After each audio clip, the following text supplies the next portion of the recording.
আসসালামু আলাইকুম। আমার হাতে যে মোবাইল দেখতে পাচ্ছেন এটা হচ্ছে Motorola Edge 50, যেটা আমরা এখন পানিতে চুবিয়ে দেখবো আসলে পানি ওয়াটারপ্রুফ সঠিক কিনা। তাই আমরা এটা পানির ভিতরে কিছুক্ষণ চুবিয়ে রাখবো এবং দেখবো আসলে এটা আসলে সঠিকভাবে কাজ করতেছে কিনা, কিংবা বিভিন্ন সিমের গার্ড কিংবা হেডফোন অথবা চার্জারের গার্ড এ ধরনের জায়গা দিয়ে কোনোভাবে মাটির ভিতর দিয়ে পানির ভিতরে প্রবেশ করছে কিনা সেটা চেক করার জন্য আমরা একটি পাতিলের পানির ভিতরে সেগুলো চেক করে দেখতেছি।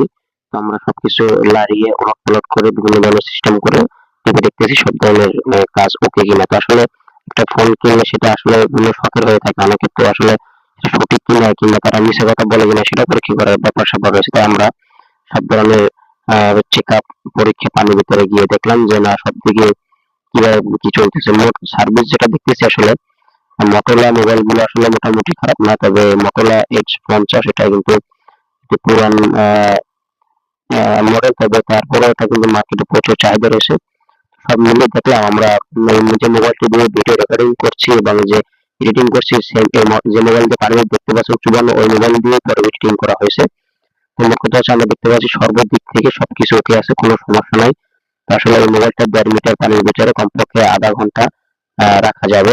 মানে এতটুকু পর্যন্ত সাপোর্ট দেবে ওয়াটারপ্রুফ হিসেবে। তো সব মিলিয়ে খুবই আসলে সর্বদিক থেকে দেখলাম ভালো আছে, কোনো সমস্যা হয়নি। আমি ঠিকভাবে চালাতে পারছি। তাই সবাইকে বলবো আপনারা মোবাইল কিনে আপনারা চেক করে নিতে পারেন। মোবাইলে দেখতে পারেন। তবে আমি নিঃসন্দেহে বলতে পারবো মোবাইলটা খারাপ না, ভালো। তো আজকের ভিডিও এখানে এ পর্যন্তই। দেখা হবে পরবর্তী ভিডিও নিয়ে। তবে আপনাদের যদি ভিডিও ভালো লাগে থাকে অবশ্যই কমেন্ট করে জানাবেন আর বন্ধুরা শেয়ার করতে বলবেন না। সবাইকে অসংখ্য ধন্যবাদ। সর্বশেষ কথা হলো একটা, আপনারা অবশ্যই একটু লাইক করবেন। আল্লাহ হাফেজ।